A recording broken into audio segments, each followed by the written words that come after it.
چاہیے۔ اور جب بیٹا یا بیٹی پیدا ہوں تو سب سے پہلا حق یہ ہے کہ ان کے کان کے اندر اذان کہی جائے، دائیں کان میں اذان کہنا اور بائیں میں اقامت کہنا، نماز والی اذان اور اقامت کہنا، یہ مسنون ہے، اس طرح سے کہ اذان دینے والا باوضو ہو اور اس کا رخ قبلے کی طرف ہو، اور بچے کا دایاں کان پہلے سامنے کیا جائے، پھر اس کے بعد بایاں کان سامنے کیا جائے اور اس کے اندر اذان پڑھی جائے، تاکہ بچے کے کانوں میں سب سے پہلی آواز اگر پہنچے تو وہ اللہ اکبر کی آواز ہو۔ بلکہ کوشش یہ کرنی چاہیے جس ماحول میں بچے کی ولادت ہو رہی ہے، جو خدمت گزار دائیاں اور جو وہاں لوگ موجود ہیں، ان سے بھی کہا جائے کہ کوئی آواز سب سے پہلے اس کے کان میں نہ پڑے، دائی کی آواز، مبارکباد کی آواز، کوئی آواز نہ پڑے، سب سے پہلی آواز اگر بچے کے کان میں پڑے تو وہ اللہ اکبر کی آواز پڑے۔ ہر بچہ فطرت اسلام پہ پیدا ہوتا ہے، آقا کریم نے ارشاد فرمایا کل مولود یولد علی الفطرہ فابواہ یہودانہ او یمجسانہ او ینصرانہ، ہر بچہ فطرت اسلام پہ پیدا ہوتا ہے، اب اس کے ماں باپ اس کو یہودی، عیسائی اور مجوسی بناتے ہیں، اس لیے جب بچہ پیدا ہو تو اس کے کان کے اندر اللہ اکبر کی صدا پہنچے، وہ جان جائے کہ میں حضور کے غلاموں کے گھروں میں آیا ہوں اور حضور کی غلامی مجھے نصیب ہوئی ہے۔ اور آج ماہرین اس بات کو بیان کرتے ہیں کہ پہلی آوازیں بچپن میں جو بچے کے کانوں میں پڑتی ہیں وہ ان کا فہم نہیں رکھتا، لیکن اس کے باوجود ساری زندگی وہ ان آوازوں سے مانوس رہتا ہے اور اس کے اثرات اس کے دل میں اترتے ہیں۔ تو بچے کے کانوں میں سب سے پہلے اللہ کی بڑائی کی اور حضور علیہ السلام کی گواہی کی آواز پڑے، پھر بچے کو تحنیک دینا، گٹی جس کو کہا جاتا ہے، یہ بھی مسنون ہے۔ موجودہ دور میں کچھ ڈاکٹر اس کی مخالفت کرتے ہیں، لیکن گٹی کے جو فوائد ہیں اس پر بھی ماہرین نے گفتگو کی ہے، اس سے بچے کو بہت سارے فوائد ملتے ہیں اور بچہ فصیح ہوتا ہے۔ وہ شہد یا کھجور لے کے بچے کے تالو پر اس کو مل دیا جائے اور پورے منہ میں اس کو پھیلا دیا جائے، اور اگر کوئی اچھا اور نیک آدمی گٹی دے تو یہ ایک اچھی اور نیک فعل ہے۔ بچہ جب 7 دن کا ہو تو اس کا عقیقہ کرنا مسنون ہے، بچے کے لیے 2 جانور اور بیٹی کے لیے 1 جانور، وہی شرائط جو قربانی کے جانور کی شرائط ہیں، ان کے ساتھ اس کو عقیقہ کر دیا جائے، اور عقیقے کا جو گوشت ہے کوشش کریں اس کی ہڈیاں نہ توڑیں، بلکہ اس کو کچا تقسیم کر دیں، اگر اس کو پکا کے بھی تقسیم کریں گے تو یہ بھی شرعاً درست اور جائز ہے۔ بچے کے سر مونڈ دیے جائیں اور بالوں کے وزن کے برابر چاندی یا اس کی قیمت راہ خدا میں خیرات کی جائے، اور جو بال ہیں وہ ضائع نہ کیے جائیں، کسی گندگی کے ڈھیر پہ نہ پھینکے جائیں، بلکہ ان کو کسی پاکیزہ جگہ پہ دفن کر دیا جائے۔ یہ صرف بچے کے بالوں کا مسئلہ نہیں، ہر انسان کے بال ہوں یا ناخن ہوں، یہ انسان کے جسم کا جز اور حصہ ہیں، ان کو کٹوا کے یوں ہی نہیں پھینکنا چاہیے، بلکہ یہ انسان کی عزت اور تکریم ہے کہ اس کو کسی پاک جگہ پہ رکھنا چاہیے یا دفن کر دینا چاہیے۔ اس کے بعد بچے کے ختنے 7 دن کرنا یہ بھی مسنون ہے، بچہ کمزور ہو تو اس کے ختنوں کا وقت آگے بھی لے جایا جا سکتا ہے، لیکن علماء نے یہ تصریح کی ہے کہ بلوغت سے قبل ختنے کر دیے جائیں، اس لیے کہ جو پردہ ہے وہ واجب ہے اور ختنے مسنون ہیں، تو سنت ادا کرنے کے لیے ایک واجب توڑنا پڑے گا اگر بلوغت کے بعد ختنے کیے، لہذا بلوغت سے قبل جب چاہیں آپ ختنے کر دیں گے، لیکن بہتر یہ ہے کہ 7ویں دن ختنے کر دیے جائیں۔ ہاں اگر کوئی شخص اسلام لاتا ہے بلوغت کے بعد تو اس کے ختنے اسی وقت کیے جائیں گے۔ حضرت ابراہیم علیہ السلام 80 سال کی عمر میں تھے کہ جب ختنوں کا حکم آیا تو آپ نے بسولے کے ساتھ خود اپنے ختنے فرمائے تھے، تو عمر کے کسی حصے کے اندر بھی ختنے کیے جا سکتے ہیں اگر ختنے نہ ہو سکے ہوں۔ پھر اچھا نام رکھ دینا، یہ 7ویں دن اگر نام رکھ دیں تو یہ مسنون ہے، اس سے قبل نام رکھنا بھی جائز ہے، لیکن مسنون یہ ہے کہ 7ویں دن نام رکھا جائے۔ اور آقا کریم نے ارشاد فرمایا تسموا باسماء الانبیاء،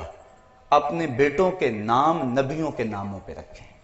اور پھر فرمایا احب الاسماء، بہترین اور محبوب ترین اسماء جو ہیں وہ اللہ کے ہاں وہ عبداللہ اور عبد الرحمن ہیں، اور پھر یہ بھی ارشاد فرمایا کہ بہترین نام حمام اور حارث ہیں، حمزہ نام کی فضیلت بھی احادیث کے اندر موجود ہے، اور یہ بھی ارشاد فرمایا تسمو بے اسمی، میرے نام پہ اپنے بچوں کے نام رکھو۔ اور علماء نے ارشاد فرمایا جس دسترخوان پہ محمد نام کا بچہ ہوگا وہاں بے برکتی نہیں آئے گی۔ تو جب اللہ اولاد دے تو کسی کا نام حضور کے نام پر محمد یا احمد رکھ دینا چاہیے۔ اور ایک حدیث کے بابرکت کلمات ہیں، آقا کریم نے فرمایا اگر تم اپنے بیٹے کا نام محمد رکھو تو پھر اس کی عزت بھی کرو۔ اور سیرت حلبیہ کے اندر امام برہان الدین حلبی لکھتے ہیں کہ قیامت کے دن اللہ تعالیٰ جل شانہ آواز دے گا یا محمد صلی اللہ علیہ وآلہ وسلم، تو محمد نام کے جتنے لوگ ہیں وہ اس آواز پہ دوڑ پڑیں گے، اور اللہ تعالیٰ فرمائے گا میں نے تمہیں تو نہیں بلایا، میں نے تو اپنے محبوب کو بلایا۔ عرض کریں کہ مالک چونکہ ہمارا نام یہ تھا لہٰذا ہم اس پکار پہ چلے آئے، اللہ ارشاد فرمائے گا چلو آ گئے ہو، اب جنت تمہارا راستہ ہے۔ تو اس طرح اپنے بچے کا جو نام ہے وہ بابرکت نام رکھا جائے۔ ان الاسماء تتنزل من السماء، آسمان سے اسماء کی تاثیرات اترتی ہیں۔ آج اس موجودہ دور کے اندر لوگ اس خواہش میں ہوتے ہیں کہ ایسا نام رکھا جائے جو آج تک نہ کسی کا رکھا گیا ہو اور نہ سنا گیا ہو۔ یہ جدت کی خواہش انسان کی فطرت تو ہے، لیکن لوگ اس خواہش کے تحت ایسے ایسے نام رکھ دیتے ہیں کہ جن ناموں کا کوئی معنی اور کوئی مقصد بھی نہیں ہوتا ہے۔ محمل الفاظ بچوں کے نام رکھ دیے جاتے ہیں، صحابہ کے نام پہ نام رکھے جائیں، انبیاء علیہ السلام کے ناموں پہ نام رکھے جائیں۔ پھر کچھ ناموں سے منع کیا گیا، جن ناموں میں خود نمائی ہو ان ناموں سے منع فرمایا گیا، جس طرح برہ نام سے حضور نے منع فرمایا۔ اسی طرح جو دشمنان خدا و رسول کے نام ہیں ان ناموں سے منع فرمایا گیا، وہ نام نہ رکھے جائیں۔ ہمارے معاشرے کے اندر کیسر اور پرویز یہ دو نام رکھے جاتے ہیں، حالانکہ یہ وہ بدبخت ہیں، ان میں سے پرویز نے میرے آقا کا خط پھاڑا تھا، اس لیے ایسے اگر نام کسی کے ہیں تو ان کو فوری یہ نام بدل دینے چاہیے اور اللہ اور اس کے رسول کی ناراضگی مول نہیں لینی چاہیے۔ تو اچھے نام رکھنے کی برکتیں یقیناً ظاہر ہوتی ہیں۔ جب بچے کی عمر 7 سال ہو جائے تو آقا کریم نے ارشاد فرمایا کہ مرو اولادکم بالصلاۃ وہم ابناء 7 سنین وَاضْرِبُوهُمْ عَلَيْهَا وَهُمْ أَبْنَاءُ 10 سنین وَفَرِّقُوا بَيْنَهُمْ فِي الْمَضَاجِعِ، فرمایا جب تمہارے بچوں کی عمر 7 سال کو پہنچے تو ان کو نماز کی طرف کھینچ کے لے جاؤ، انگلی لگا کر مسجد کا راستہ دکھاؤ، بچیوں کے لیے گھروں میں مصلی بچھواؤ، اور اگر 10 سال کے ہو جائیں اور نماز نہ پڑھیں تو فرمایا ان کو مار کر نماز پڑھاؤ۔ بچے کو دین کے لیے تنبیہ کرنا، اس کو مارنا، شریعت نے اس کی اجازت دی ہے۔ والد کو تاکید کی کہ وہ دیوار کے ساتھ کوڑا لٹکا کے رکھے اور بچوں کو اللہ سے ڈرائے۔ یہ جو سکولوں کی دیواروں کے اوپر اب لکھا ہوا ہے کہ مار نہیں پیار، یہ شریعت کی روح کے منافی ہے۔ استاد کی مار کے اندر بھی پیار ہوتا ہے اور بچے کو وہ تہذیب سکھاتا ہے۔ اس طرح تو بچے آوارہ مزاج ہو رہے ہیں، اگر استاد کا یا والدین کا ڈر نہ ہو تو وَاضْرِبُوهُمْ کے لفظ خطبہ حدیث میں موجود ہے کہ ان کو مارو، اور جب وہ 10 سال کے ہو جائیں تو ان کے بستر بھی الگ کر دو، چونکہ اس وقت وہ بلوغت کے قریب پہنچ جاتے ہیں، لہٰذا اس وقت ان کے بستر الگ الگ کر دیے جائیں تاکہ ممکنہ خرابی سے بچا جا سکے۔ جس طرح بچہ پیدا ہوتا ہے تو سب سے پہلے اس کے کان کے اندر اللہ کی بڑائی کی آواز پہنچانا مسنون ہے، اس طرح جب بچہ بولنے لگے اور اس کی زبان فصیح ہونے لگے تو حدیث میں آتا ہے سب سے پہلے اس کے لبوں پہ لا الہ الا اللہ جاری کرواؤ، وہ سنے تو سب سے پہلے اللہ اکبر کی صدا، اور وہ بولے تو سب سے پہلے لا الہ الا اللہ کی صدا، اور اس کے بعد محمد الرسول اللہ سکھاؤ، اس کے بعد آیت الکرسی سکھاؤ، اس کے بعد سورہ حشر کی آخری 3 آیتیں سکھاؤ، اور پھر اس کے بعد فرمایا علموا رجالکم